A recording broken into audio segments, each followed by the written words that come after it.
les cuento que vamos a abrir bueno, es interno, pero lo que quiero decir es que vamos a abrir un grupo de estudio sobre estos temas en la medida en que el volumen se vaya desarrollando y tendremos un grupo de trabajo, un grupo de estudio, eh, pues por una parte para ventilar, si se quiere, las dificultades del proceso y lo que se nos va ocurriendo en la medida en que se va dando, ¿no?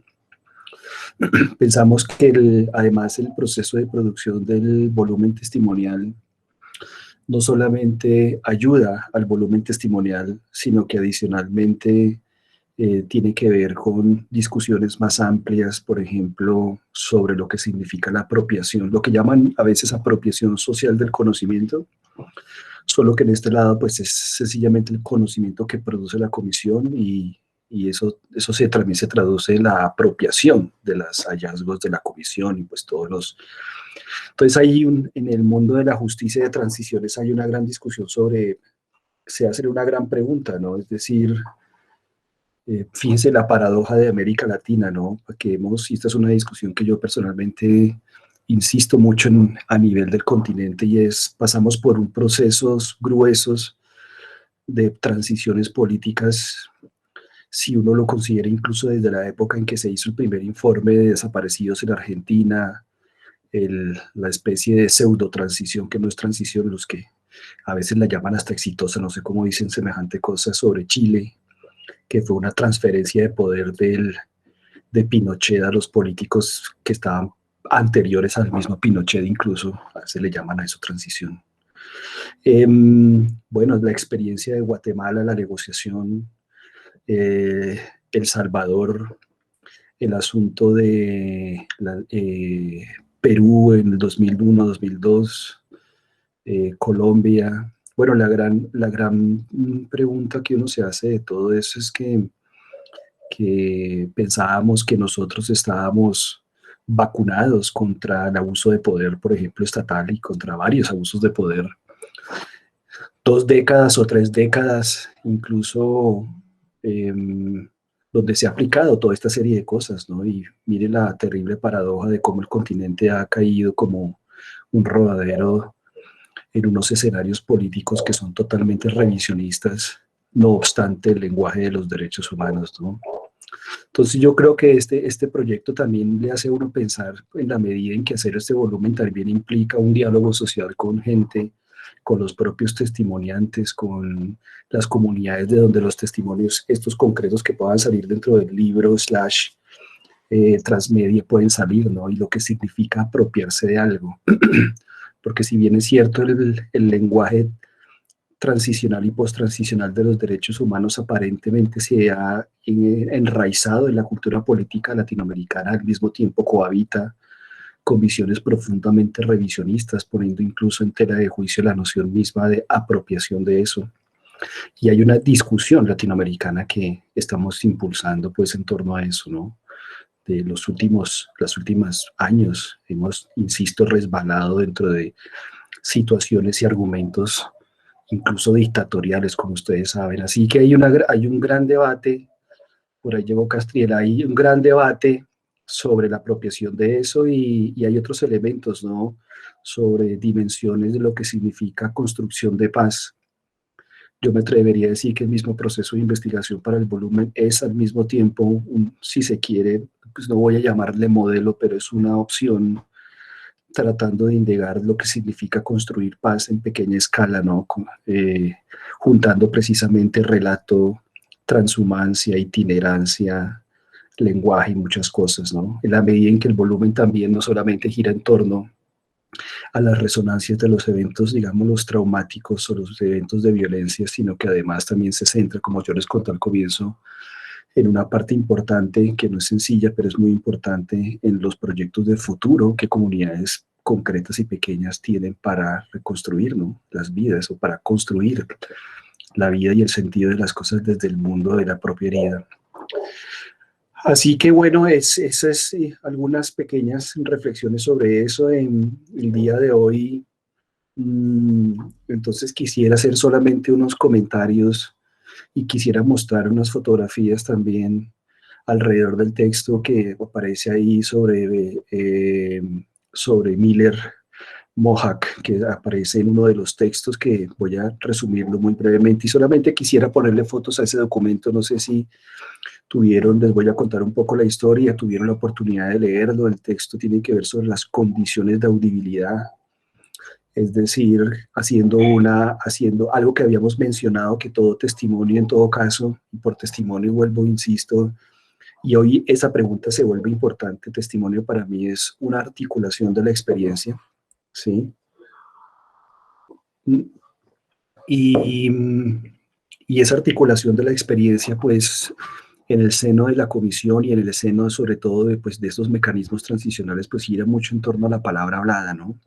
Y como hemos visto acá, la transmutación de la palabra hablada en la palabra escrita, y luego de la palabra escrita en la palabra interpretada, o por lo menos fracturada, si se quiere, porque pues no todas las palabras tienen el mismo valor epistemológico de cara a un proceso de estos. Entonces, esos son sencillamente limitaciones que a mí me parece que son centrales para nosotros. Pero lo que les quiero mostrar, y la historia que les quiero muy brevemente contar hoy, tiene que ver sobre imágenes. Es una de las muchas que uno podría hablar sobre estas cosas, y tiene que ver efectivamente ya no solamente con el momento de la enunciación, sino con la capacidad de una sociedad para escuchar. En ese sentido, comienzo por decir que yo personalmente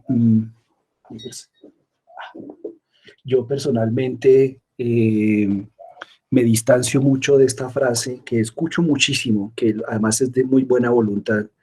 Dice: es importante darle la voz a las víctimas. Ya no es solamente las voces de las víctimas, además ahora nos abrogamos un darle voz al otro, ¿no? Y creo yo que en una sociedad siempre argumentado, y espero también poder mostrar eso un poco hoy, siempre argumentado que las personas siempre hablan. En Sudáfrica, las víctimas con las que yo trabajaba, ellos hablaban. No se necesitaba del poder epistémico de un investigador o del poder epistémico de una comisión para reconocer que hablaban. El problema radicaba más bien en otra cosa distinta, radicaba más bien en la incapacidad que una sociedad tenía para escuchar, en las condiciones de audibilidad, precisamente, ya no solamente en las condiciones de la enunciación, sino más bien del otro lado, si se quiere, en esta teoría de la recepción, o de las condiciones para oír. Y esas condiciones para oír están definidas a veces pues por las posibilidades que uno tiene, técnicas o incluso biológicas, ¿no? Por ejemplo, pues reconocer que el oído de uno, como decíamos en algún momento, pues escucha ciertos registros específicos de las ondas, ¿no? Hay cosas que más de cierto límite, no hacia arriba y hacia abajo, pues el oído humano no puede. Entonces, si uno utiliza esa metáfora, uno podría decir que también pues, la sociedad colombiana tiene capacidades que son artefactos sociales, producto de procesos históricos y culturales concretos, modelos del tiempo, modelos de la violencia, está en condiciones de oír. Y digo esto aprovechando también para decir que la pregunta de la colega ayer Castriela, que estaba acá hablando de las continuidades esclavistas, y Castriela por ahí seguramente levantará de pronto la mano más adelante, es precisamente una de esas condiciones, unas condiciones de inaudibilidad. La pregunta que siempre me he hecho es: ¿qué es lo que finalmente una comisión puede oír? Y ese puede oír se da a través de los conceptos, y se da a través pues, de los propios métodos, incluso más allá de que hablemos de la propia palabra que se escuche en el sentido más literal, ¿no? Entonces, bueno, hace unos años, para tratar de contestar eso, y hace unos años tuve la suerte de asistir a un seminario. Eso es lo que, digamos, relato muy someramente dentro de ese documento, muy cortico. Era un taller de varios especialistas, digamos, globales, que habían trabajado sobre transiciones, memoria y vida cotidiana. Esto era en Canadá. Éramos como 10 personajes los que estábamos ahí metidos, de varios lugares del mundo. Y lo más interesante de todo el asunto es que todo esto se genera justo en el medio de ¿cómo se dice eso? De la comisión, de una comisión de verdad que estaba emergiendo, que ya estaba, y de hecho incluso operando más bien en el contexto propiamente de Canadá. Era una comisión extraña, porque si ustedes se ponen a ver, muchos no sé, esto sería para producir muchas suspicacias, pero eh, por lo general estas teorizaciones de lo transicional tienen una direccionalidad del norte hacia el sur. Son los centros intelectuales del norte, Inglaterra y Estados Unidos particularmente, que tienen estos grandes centros y algunos centros de investigación con mucho renombre, ¿no? Pues el ICTJ, para no ir muy lejos, cuya casa matriz queda en Nueva York, entre otras cosas, y otro tipo de centros que siempre terminan curiosamente, por aplicar y por trabajar como consultores en el sur global. Entonces uno se pone a ver en realidad, y esto es solamente una pregunta muy suspicaz, si uno se pone a ver 95% de los escenarios donde estas cosas se aplican son en las violencias del sur, no en las violencias del norte. Entonces, hablar de una comisión de la verdad en Canadá era una curiosidad, indudablemente, ¿no? Y, y, y bueno, en general es así. Entonces, en el contexto de la intervención de la participación en ese evento, me entero finalmente y paso un tiempo allá que existe esa comisión y que la comisión efectivamente se dedica a investigar las violencias del pasado. Como yo les había dicho en la primera sesión, pues toda comisión opera bajo el presupuesto de que la violencia quedó en el pasado. Y la violencia que se dedica a estudiar la comisión es la del maltrato de niños indígenas que habían sido pasados por el sistema de educación obligatoria en Canadá. Eh, era un poco que los niños, esto es una larga historia, pero tenía que ver con cómo en la política de la producción de la nación, en la configuración de la nación, los chicos que eran, o los chicos y chicas y las comunidades y sociedades indígenas en general, bajo una teoría específica de la civilización que estaba, por supuesto, atada al colonialismo. Entonces uno encuentra cosas de estas en la Australia de los años del comienzo del siglo XX, uno encuentra esta pregunta de Europa sobre todo, y bueno, también de Estados Unidos, en realidad desde el 1850 hacia su expansión hacia California, hacia el oeste, que implicó, a mi modo de ver, un genocidio totalmente invisibilizado en los libros de historia en Estados Unidos.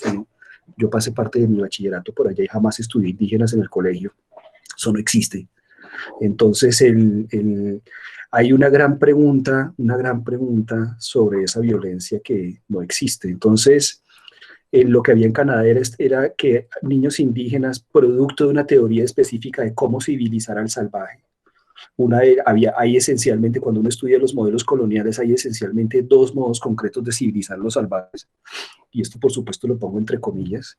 El primero de ellos es a punta de paternalismo, es enseñarle a los negros y a los indios y a los nativos, como se dirían en la terminología, a ser blancos.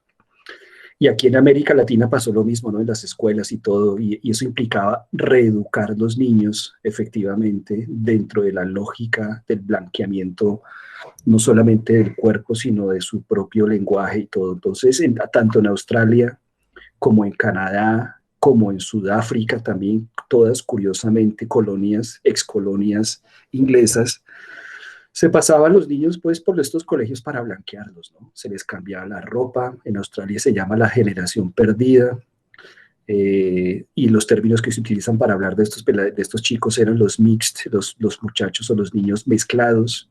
En Canadá eran niños indígenas o niños también que habían sido, entre otras, nacido de parejas, digamos, mamás o papás indígenas y blancos. En fin, todo este tema de la mezcla que la eugenesia le llama miscegenación también, siempre fue para estas sociedades que estaban, digamos, en erupción, estos estados-naciones poscoloniales que habían salido de la corona británica a finales del 19 y comienzos del 20 y todo esto, pues el tema de la nativo era una pregunta, pues, eugenésica y una pregunta de la producción de esta nación, ¿no? Por eso el término nación a veces está como tan, obviamente, homogenizado. Entonces, allá en Canadá esa pregunta se resolvió sencillamente mandando los niños indígenas y los niños mezclados entre padres indígenas o madres indígenas y anglosajones eran mandados a colegios, a escuelas obligatorias, boarding schools se llama en inglés.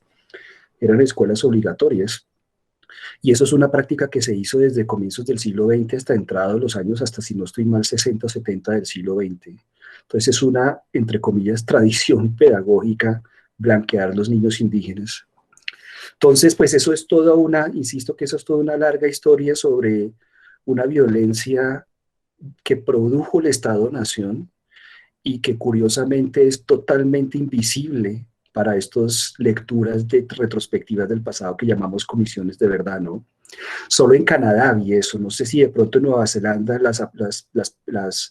las llamadas disculpas públicas que hizo el gobierno de Nueva Zelanda hace unos años a las poblaciones también de por allá fue producto de una comisión de investigación, es muy posible, aunque muy, digamos, de mucho menor envergadura, pero son casos, ¿no? Uno no escucha en Estados Unidos, a pesar de que Barack Obama hablaba de las reparaciones de la esclavitud, o en Brasil se habla de eso, y en otros lados, en Inglaterra, eso no existe. Los alemanes no están dispuestos a reconocer los genocidios de la década de 1905, 1910 sobre los hereros en el sur.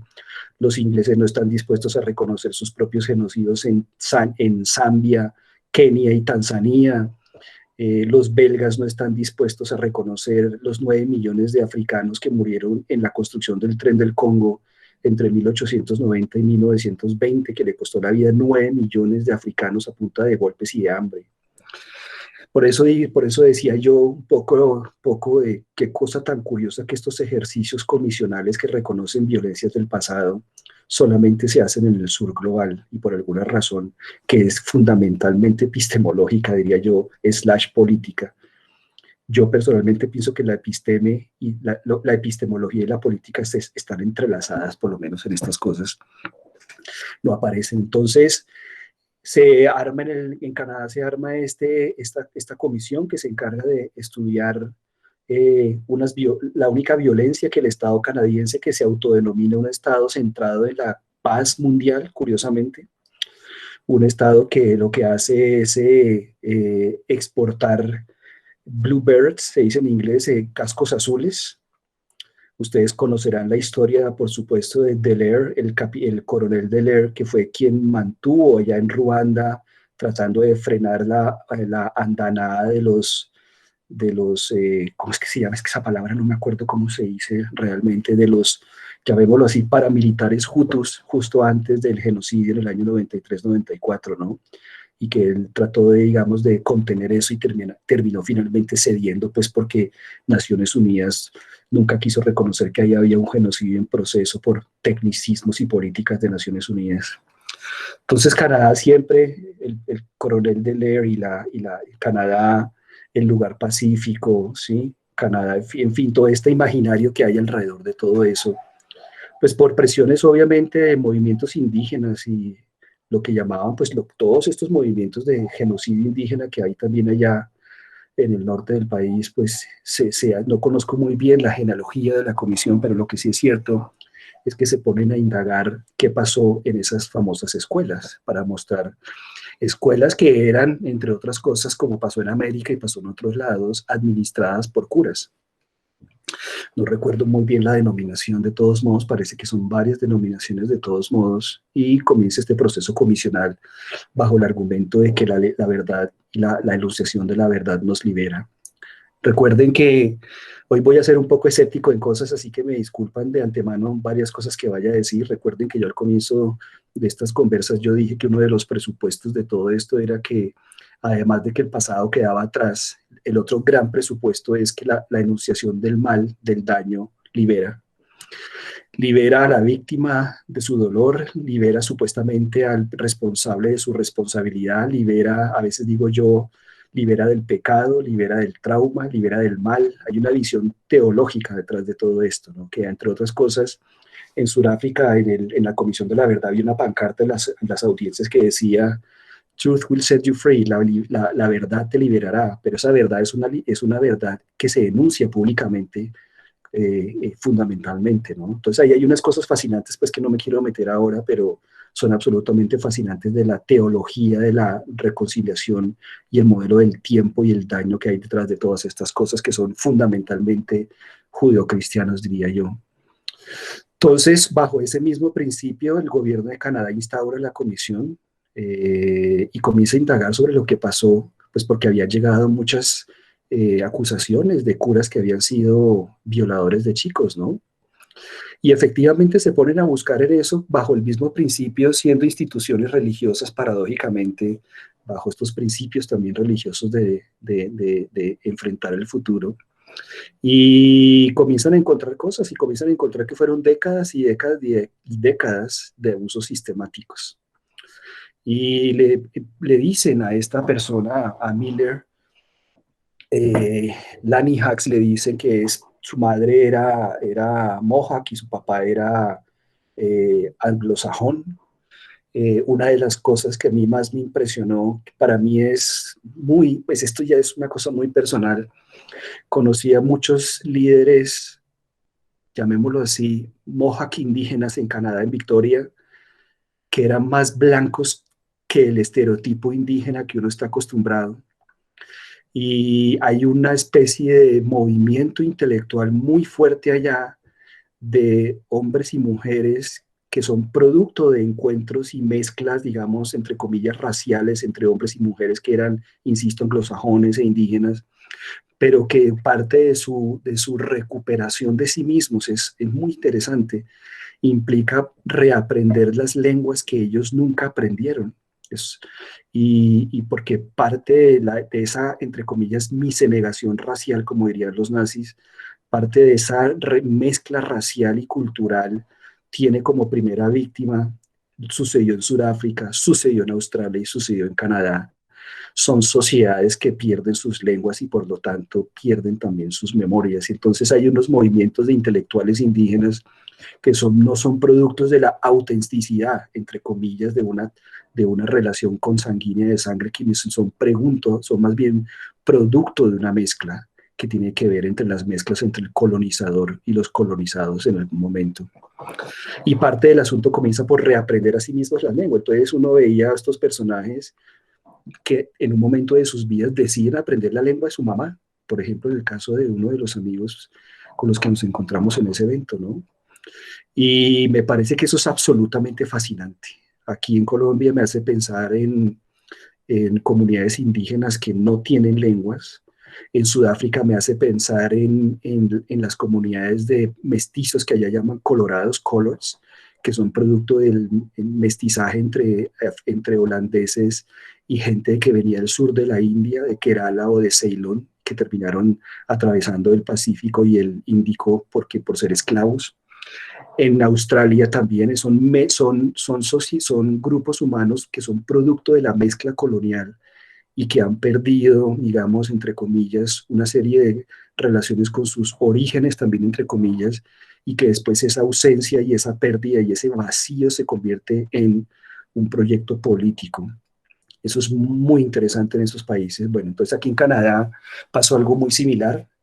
Lánicas era de esas características y bueno, finalmente lo que sucede es que en medio de todo eso, enfrentándose con los abusos de los curas y toda la cosa, le invitan a Lanny Hacks, que era un artista conocido en Canadá, que no es exactamente ese artista, ese arte indígena, sí, que es especie de la pluma blanca, digamos, convertida en una estética distinta, sino que es en realidad el relato de la fractura indígena, pero expresada de modo visual, ¿no?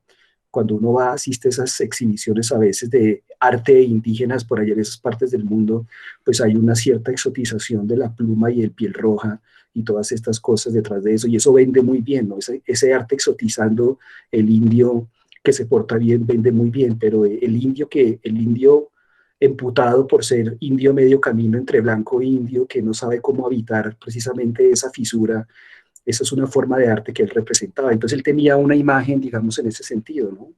Y lo invitan a la comisión a hacer una exhibición. Entonces, lo que les quiero mostrar ahora fue la naturaleza de la exhibición. Yo sé que de pronto algunos de ustedes habrán visto algunas fotos. Yo iba a traer a Lanny Hacks aquí a Colombia, pero me resultó físicamente imposible manejar el asunto y terminé, pues no pude traerles. Hubiera sido maravilloso para una exhibición que hice hace algunos años ahí en los Andes de cosas de estas. Entonces les quiero mostrar unas fotos y en la medida en que les muestre las fotos les voy a hablar un poco de esto para terminar con una reflexión como decíamos con unos amigos del compa hace poco hablando de cosas del mundo afro, es qué es exactamente lo que hay que perdonar y qué es exactamente lo que nunca jamás, porque esa es una pregunta que yo no la tengo muy clara y se las voy a plantear ahorita con estas imágenes que son de Miller. Entonces esperen un segundito, no ir a cometer un error. Ventana. Entonces, la exposición de Miller se llamaba Recordando, traducida al español sería como Recordando el hueco embarrado. Él, lo que se le pide en un comienzo es tratar de hacer una especie de exposición o una obra que sirva para la reconciliación nacional, ¿no? Que sirva para el perdón, que sirva para todas estas cosas. Y nada mejor pues que un artista de estas características. Ahí se ve, ¿cierto, Nata? No estoy cometiendo un error. Se ve bien, Alejo.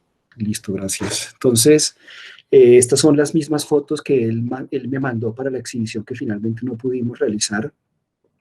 En el contexto, hubo un colega, el curador de la obra de él, lo conocí efectivamente en este seminario que les estaba contando.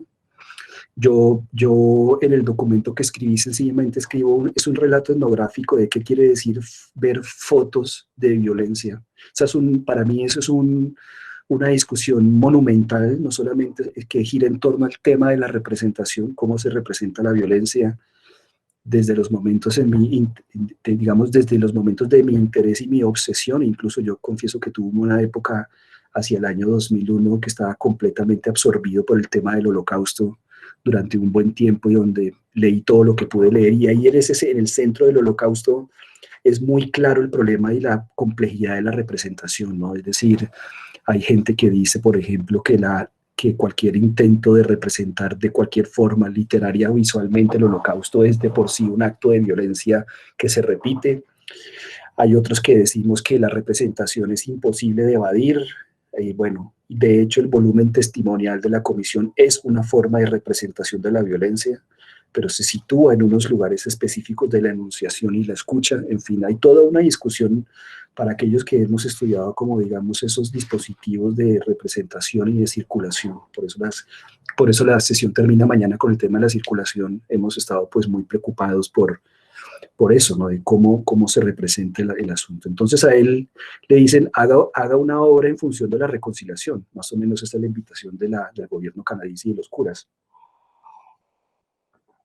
Entonces hizo una obra que comienza con esta imagen de él cuando era chiquito, ¿no? Cuando él entra al internado, él entra cuando tenía como 10 años, algo por el estilo. Y durante la conversación con el curador, pues claramente lo que queda pendiente es que el proyecto de perdón y de reconciliación y la interpelación que el ANICAS hace hacia el resto de Canadá, pues es una interpelación mucho más profunda que la interpelación incluso por el abuso que él recibió. Él fue violado por los curas esencialmente. Y aquí es donde viene el argumento interesante, lo que comienza por ser una obra reconciliatoria del recuerdo se termina por convertir en una reacción virulenta contra todo el universo que había escondido detrás de eso y una interpelación a la ciudad. Entonces solamente les voy a mostrar las imágenes muy lentamente. Podemos hablar incluso de qué quiere decir ver este tipo de cosas. Para mí eso es muy importante porque yo me imagino que la gente lee el volumen y claramente esta literalidad es una literalidad que creo yo ese volumen no debe tener. Y si se trata de literalidad dentro del informe de la comisión, yo diría que hay otros volúmenes para eso que tendrían que darle en contexto esa literalidad para que tenga sentido. Este es el Lanihax chiquito, una foto vieja con las mechas largas. Es la primera foto de la exhibición. La exhibición al comienzo está caracterizada por los recuerdos. Montreal es la escuela que estaba en manos de estos curas particulares, de estas organizaciones religiosas también. Son obras de grandísimos formatos, paredes enteras. Por ahí entre los colegas hicimos una pequeña búsqueda solamente para decirles que esta obra cuando Miller la sacó la primera vez, pues produjo unas reacciones virulentas de la comunidad en general, donde esto fue en Ontario, si no estoy mal, y una vez salió la primera vez, después una o dos veces, fue imposible volver a hacer exhibiciones de la obra porque sencillamente era una obra que ponía en tela de juicio la reconciliación nacional. Yo creo que por eso es que lo admiro tan profundamente, a pesar de que creo que ya está muerto. Entonces, primeras imágenes son siempre imágenes pulimentadas de la niñez, ¿no? Los colores, la simetría de las casas. Esta es una sola obra de un formato que es un tríptico, no sé si de pronto por ahí, de pronto ahorita encontramos el otro pedacito. Esta es una especie de autorretrato, si se quiere, del chico indígena estudiando en esta casa victoriana, entre otras cosas, en esta gran casa victoriana que le recuerda a uno las campiñas en Inglaterra también, y bueno, los que tienen la suerte de conocer Toronto, Toronto es una ciudad que está repleta de este tipo de arquitectura, ¿no? Son fotos de nuevo de colores, el rostro medio escondido, si se quiere. De pronto más adelante aparecen más fotos de este mismo tríptico. Quiero mostrar, y lentamente la obra de Miller va pasando de esas imágenes coloridas, de esas imágenes simétricas, a colores que se vuelven difusos, obviamente, a una cantidad de los interiores de la casa, las sombras, bueno, estas cosas que comenzamos a notar en todo esto, ¿no? Trazos que ya son muchísimo más violentos, incluso el mismo uso del pincel es mucho más agreste, las fronteras entre las formas y sus contenidos, como diría Nietzsche, son muchísimo más también evasivas. En fin, hay una ansiedad distinta y hay unos trazos distintos, la simetría comienza a desaparecer, ¿no? Digámoslo así, es una especie de metáfora del mundo que se está derrumbando. La obra, la obra deja de ser, se mantienen los colores, pero deja de ser figurativa. En cierta forma comienzan a aparecer otro tipo de cosas que son las heridas, si se quiere, referencias a la infancia. Yo no sé cómo es que se llama esto de aquí abajo, que es donde los niños brincan, que ya se me olvidó cómo se llama eso. En fin, sí, la golosa, exactamente. Entonces esta es una de las, digamos, de las imágenes de la obra en donde con todo y colores pues deja ser figurativa, inmediatamente le recuerda a uno a aquellos también que han tenido la oportunidad de estar en lugares del terror. Yo he visto este tipo de marcas, las vi en Birkenau, en Auschwitz, donde trabajé un tiempo, las vi en Senegal, en la casa de los esclavos, por donde se extraían los esclavos para traerlos al continente americano, los barcos franceses e ingleses. Las he visto en Camboya, rayadas en Phnom Penh, en S-21, allá en el sitio donde Pol Pot, entre comillas, reeducaba a punto de tortura a la gente. En fin, si uno se pone a ver, las he visto en Chile, en las cárceles, en Argentina, en los reclusorios, en fin, aquí en Colombia, las hemos visto en México, en las pozolerías, en los sitios de secuestro allá en Tijuana. Hay toda una iconografía, digamos, de la marcación, el rastro, la gente utilizando con las uñas, poniendo sus nombres. Esto es una forma, digámoslo así, si me lo preguntan, es una forma de testimonio que es indudablemente compleja y al mismo tiempo fascinante. La obra aquí no son cuerpos, son metáforas de cuerpos, en fin. Entonces, lentamente en la medida que él va trabajando, pues en la figuración de las primeras obras, de las imágenes de los chicos, de todo esto se va convirtiendo en colores que van perdiendo el cuerpo humano o comienzan a aparecer cuerpos humanos de otras maneras, ¿no? Y se comienza a fragmentar entonces pues la memoria en cierta medida, ¿no? Luego comienzan a aparecer figuras más complejas, ¿no? Ya no son las mismas rasgaduras, ya él comienza a descubrir a sí mismo que a través del trabajo artístico, y aquí debo decir que aquellos que piensan que el arte porque es arte, y no me meto en la discusión de qué es arte, pero aquello que es arte porque es arte por definición reconcilia, Yo creo que eso depende de muchas cosas. Aquí, por ejemplo, él ya comienza a tener recuerdos más palpables de cuando era muy niño y comienza a mirar y mire las cosas que aparecen ahí, ¿no? El padre, el ministro, el mentor, el guía, el amigo, el confortador, luego sigue el mentiroso, el traidor, el corruptor y al final el violador. Miller se encuentra con sus propios fantasmas y comienza a desaparecer los colores y las inscripciones se comienzan a convertir literalmente en textos, ¿no? Ahí hay dos textos, yo diría que la imagen como texto y está el texto pues escrito, en fin, ahí hay cosas que uno podría decir sobre esto. Esta obra es también metáfora ya oscurecida de la misma iglesia que estábamos viendo antes, de la manera como los niños se van borrando, si ustedes se dan cuenta, de cómo hay una relación entre el borramiento de la experiencia de estos niños el mismo lugar, ¿no? Es la iglesia central de la escuela donde él estaba. De nuevo los colores, los manchones, los trazos enfurecidos, los niños borrados, etcétera. Ocultar esto. Aquí yo sigo mostrando. Aquí Miller ya realmente una de las cosas que pasó con este trabajo es que él entra en una crisis tremenda de todo esto y comienza a descubrir que pues exactamente pues cuál reconciliación y él comienza lentamente a convertirse en una víctima, lo que yo llamo una víctima imputada, que también las he visto en muchos lugares, ¿no? Estas víctimas que aunque no, que están obviamente dolidas, y aunque no estén hablando de venganza, tampoco están dispuestos a ser subsumidos por el lenguaje del perdón y el lenguaje de la reconciliación.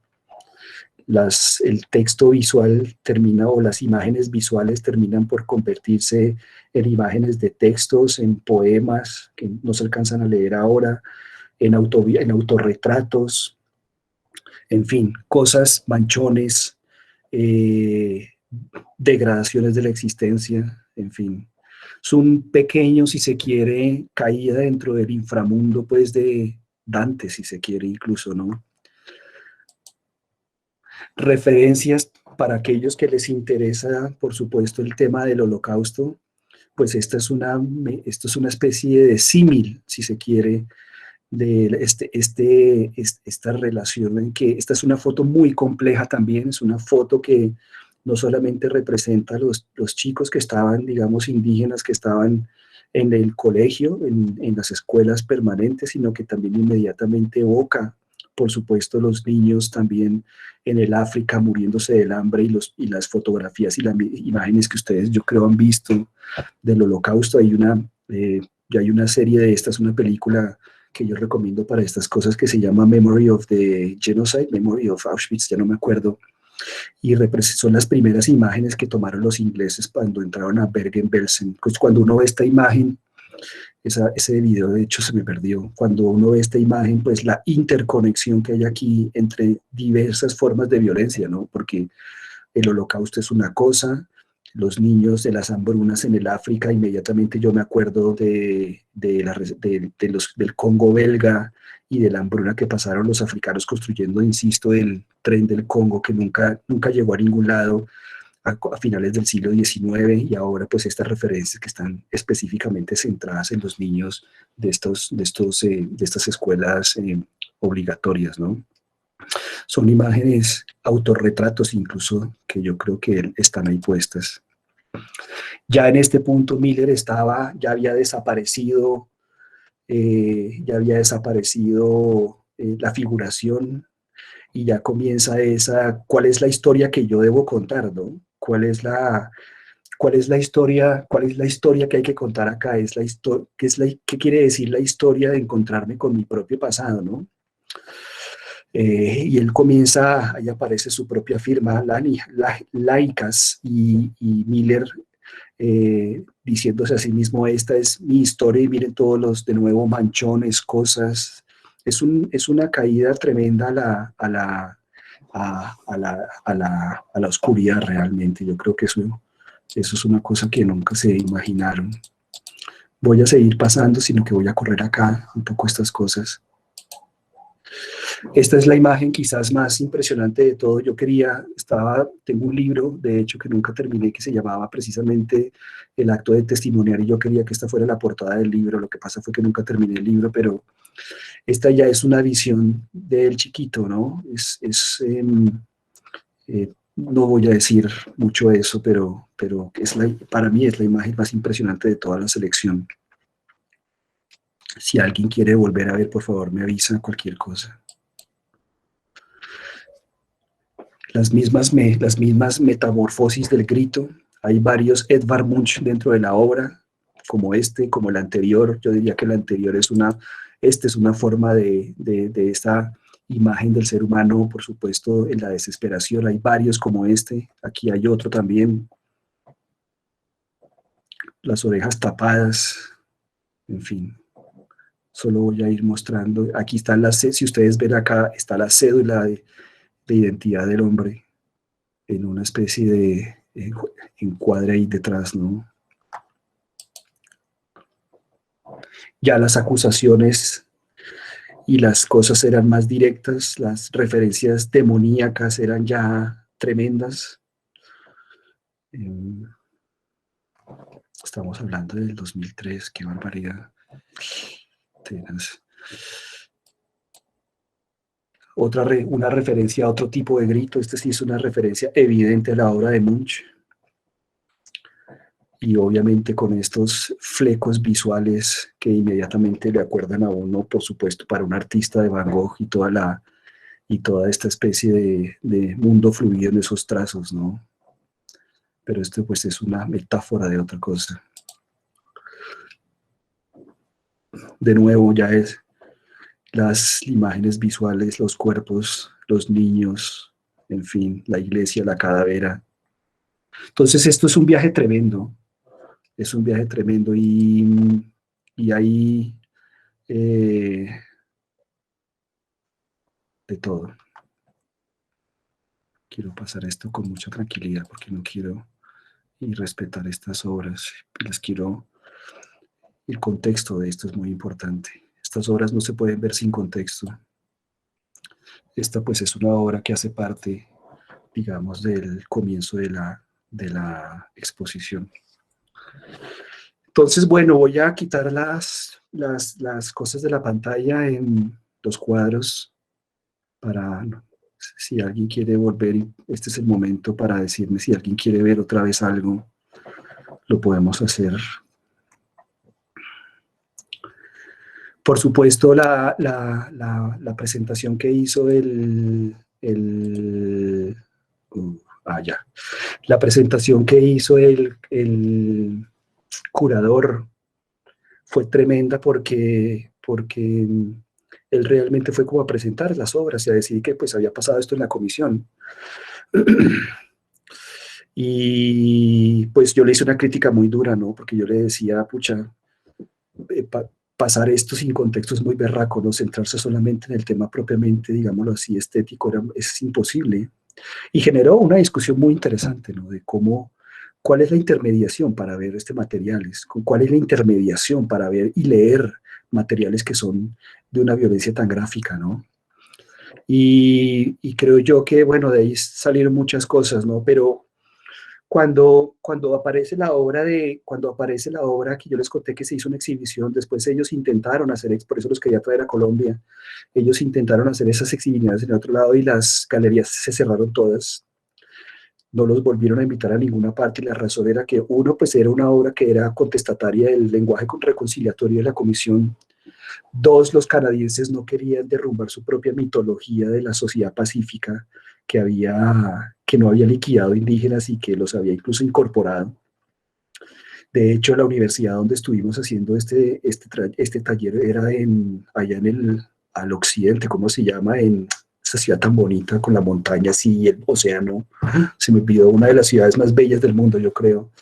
Es el sitio, la universidad estaba localizada en un sitio. Cuando el taller comenzó, la universidad, los directores de esto, porque hubo todo un proceso ritual y una cantidad de cosas pues para comenzar el taller, una cosa pues interesante, ¿no? porque nosotros como invitados teníamos que agradecer, porque la universidad estaba en una tierra cedida por los indígenas al Estado canadiense, cuya propiedad a la hora de hoy no ha sido definida. Entonces, nosotros teníamos que agradecerle a la gente de allá que estábamos ahí, ellos nos bienvenían, y bueno, y el asunto comenzaba ritualmente. Entonces, la pregunta que hay de fondo realmente cuando uno ve la obra de Miller es, ¿qué es lo que nunca más? Exactamente. Yo sé que esa es una pregunta súper incómoda. ¿Qué es lo que nunca más? Porque, como dice Yacir, el amigo que vamos a leer mañana, yo lo estaba llamando para ver si el hombre se animaba a conectarse mañana, que no creo que lo haga. Él siempre habló y siempre ha hablado de la industria del nunca jamás. Una cosa que yo también he pensado mucho. Incluso hay varios textos fascinantes sobre la relación entre esa noción del nunca jamás y 1967, la guerra entre los estados árabes e Israel y la industrialización del holocausto. Bueno, hay varios autores que hablan de esa industrialización del holocausto, tremendamente polémicos y también perseguidos académicamente por poner esas cosas sobre la mesa. Entonces, Yacir habla de eso, de la industrialización del nunca jamás, de cómo eso se ha convertido casi que en una especie de cliché o de lugar común que todos estos escenarios deben tener, ¿no? Y entonces la pregunta que uno se hace con Miller es, insisto, ¿qué es exactamente el nunca jamás? Porque más allá de la obviedad, y lo digo también con toda Vancouver, es exactamente, gracias Félix, más allá de la obviedad transicional, qué pena lo voy a decir así, con toda la rabia que incluso me da a veces también, más allá de la obviedad de nunca jamás el daño a la integridad de las personas, indistintamente del contexto, si es el caso de las reservas o el caso del conflicto armado o el caso del genocidio, ¿sí? Las violencias en el sur global, aquí era una excepción, aquí era una especie de sur global, porque eran hombres y mujeres indígenas, digamos, enquistados y enclaustrados en el norte más norte global, que es Canadá. Eso sí, en esas jerarquizaciones yo diría que Canadá tiene un puesto particular. Entonces era una curiosidad. Entonces, insisto, más allá de nunca más el abuso de niños, no es eso una obviedad, y a quien nos toca incluso recordarla, es verdad. Nunca más la violencia sobre el abuso contra las mujeres, nunca más la deshumanización de los cuerpos de los otros y de las otras, aunque sea muy obvio y tengamos que repetirlo y tendremos que repetirlo siempre, que es evidente, pero ahí me parece que hay una pregunta mucho más profunda, ¿no? La obra de Miller es una obra que uno dice, ¿quién es ahí el responsable? Pregunto yo, si estamos hablando de unos, ahí sí como dicen en esta comisión en Colombia, patrones de violencia transhistóricos, que están más allá incluso de las epistemologías legales que esto tiene que ver, ¿no? Hay en la obra de Miller una interpelación brutal a la iglesia de Inglaterra, la iglesia católica, la iglesia protestante, la que sea. Mejor dicho, en últimas, al haber una interpelación a esta iglesia y al haber una interpelación a la nación canadiense, derrumbando el mito de su integridad pacífica, que ahora se dedican también, ustedes saben que Canadá también mandó sus soldaditos a Afganistán, Pakistán, al norte de África, es decir, pacíficos más bien poco realmente, los últimos, por lo menos en la última década. Entonces, ¿no es esta una interpelación a la, entre comillas, civilización? Es decir, ¿hasta qué punto? Y esto es una pregunta para Colombia. Por eso la idea de que nosotros solamente relatemos victimizaciones de violaciones a los derechos humanos en un periodo me produce cierto ruido. No es una interpelación la obra de Mohawk a la civilización y al proyecto civilizatorio que hay detrás de todo eso, en la configuración de la nación, en la imposición de unas formas particulares de economía, concepciones particulares de la riqueza, concepciones particulares de la circulación de la riqueza, incluso de la apropiación. no es la destitución que viven los indígenas en Canadá, que viven en circunstancias terribles, entre otras cosas, debo decirlo. A mí me impresionó profundamente eso, la destitución en la que esa gente en esas, entre comillas, reservas, que valga la pena decir, era un concepto que Adolfo Hitler, por supuesto, le gustaba muchísimo. Eh, entonces, no son esas reservaciones y esas exclusiones, hasta una palabra caricaturesca para hablar de estas cosas, es un eufemismo, de hecho. Hay un proyecto en últimas, diría yo, detrás del proyecto civilizador, que es un proyecto aniquilador. Eso al comienzo decía que hay dos formas particulares donde uno, la legislación nativa se ha encargado de los nativos incluso desde 1492. Uno podría hacer un estudio, y yo aquí entre nosotros es un pequeño pie de página que no estoy dispuesto a sostener tan fácilmente.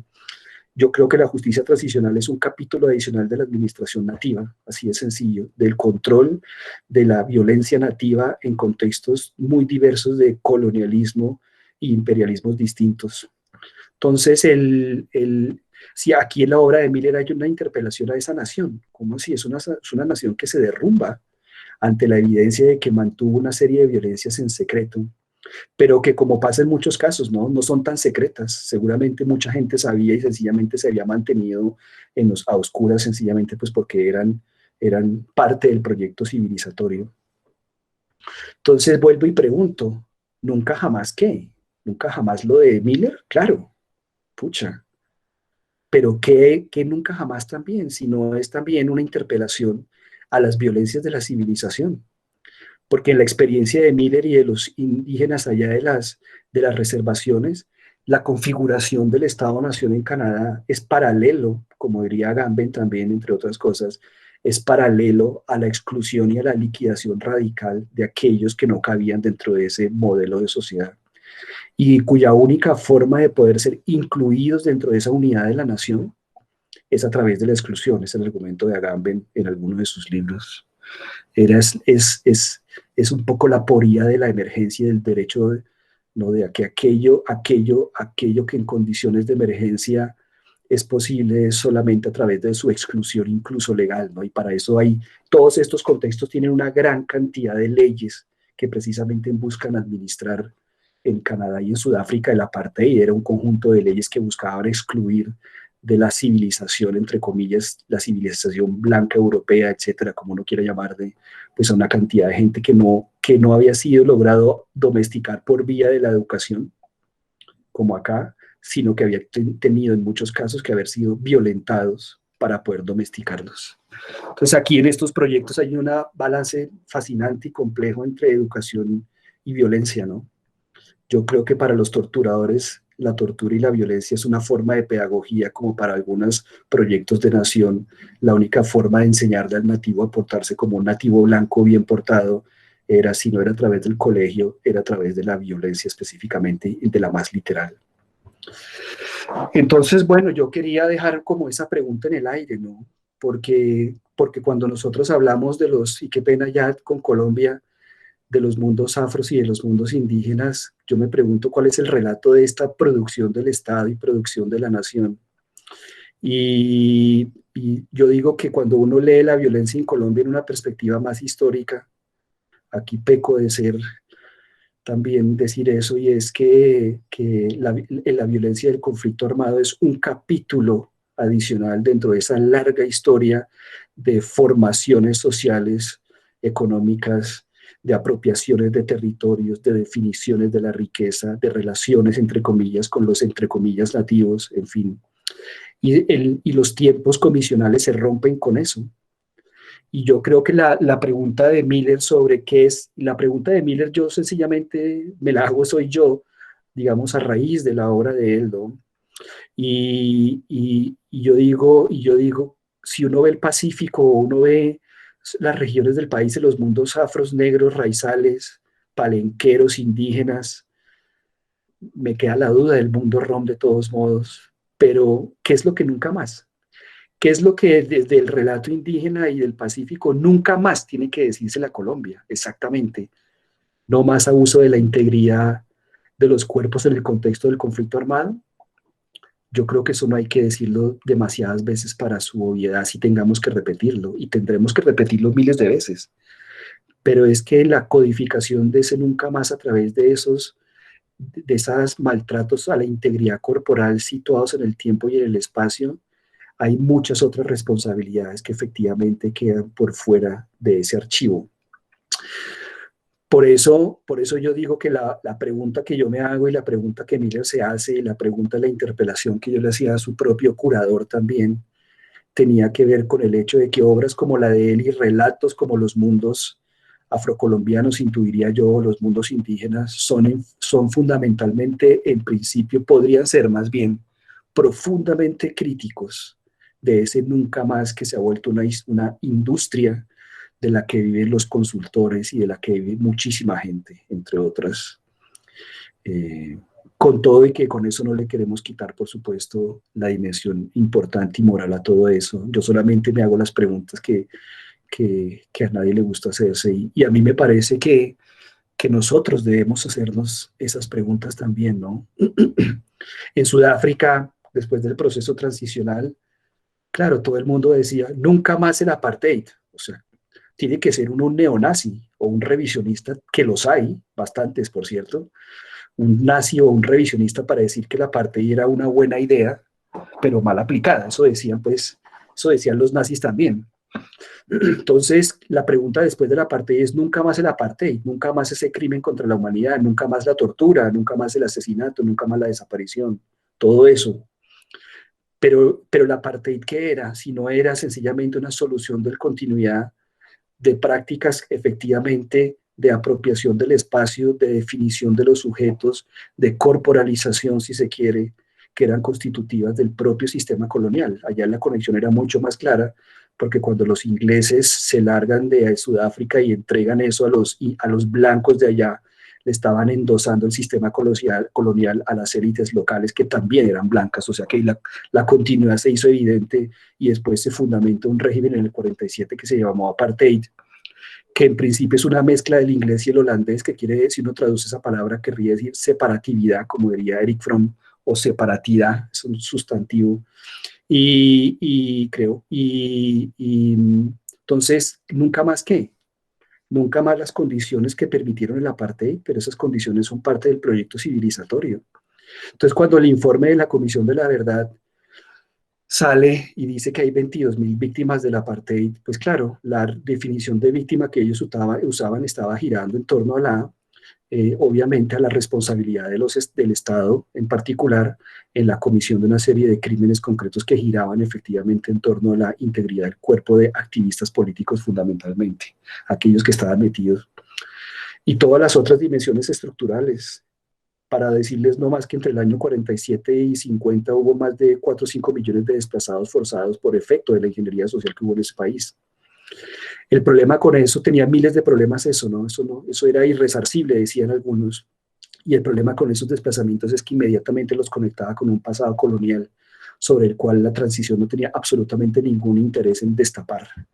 Primero, pues porque si se comenzaba a hablar de eso, la mitad de los barrios elegantes de Ciudad del Cabo, Johannesburgo, Pretoria y demás estaban construidos sobre tierras que habían sido expropiadas, entre comillas, legalmente, así como hicieron los nazis con las leyes de Nuremberg, por ejemplo, habían sido expropiadas, entre comillas, legalmente por leyes creadas de blancos para blancos, y se las habían entregado casi que regaladas a los habitantes ingleses, porque esas eran tierras y pedazos de lotes en partes de la ciudad que tenían valor y se las habían expropiado a los africanos negros o a los mestizos colorados y se las entregaron a los blancos.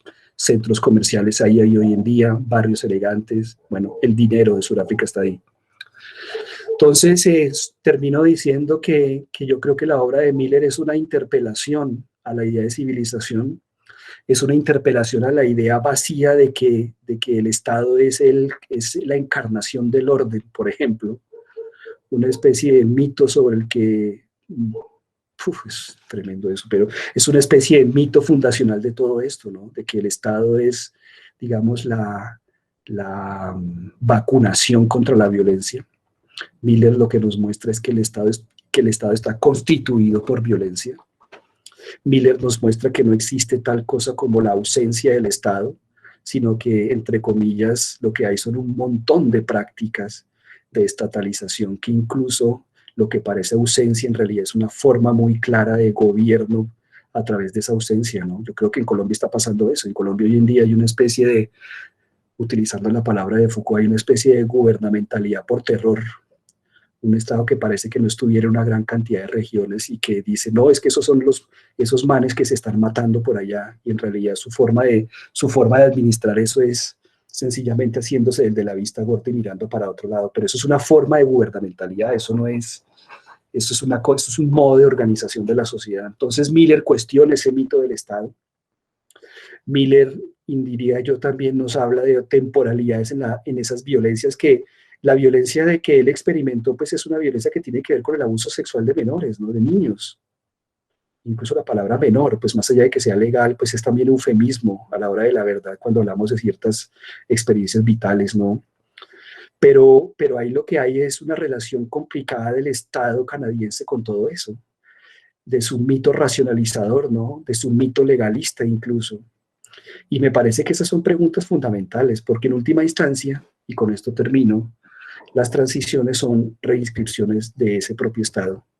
Son maquillajes de un Estado que ya existe, que dice que está a medias y que por lo tanto toca volver y medio arreglarlo para que funcione bien. Y hay una nostalgia. Los transitólogos son nostálgicos. O son críticos del Estado, dicen el Estado es culpable de todo, o son nostálgicos, la falta de una visión particular del Estado en la presunción de que es una especie de estructura homogénea, cuando en realidad es un conjunto de prácticas muy complejas de denominación, de espacialización, de corporalización también, que operan de maneras integradas en momentos históricos concretos, en procesos de largo plazo, ¿no? Entonces, nunca más que, si uno habla desde el mundo afrocolombiano es nunca más que, nunca jamás que.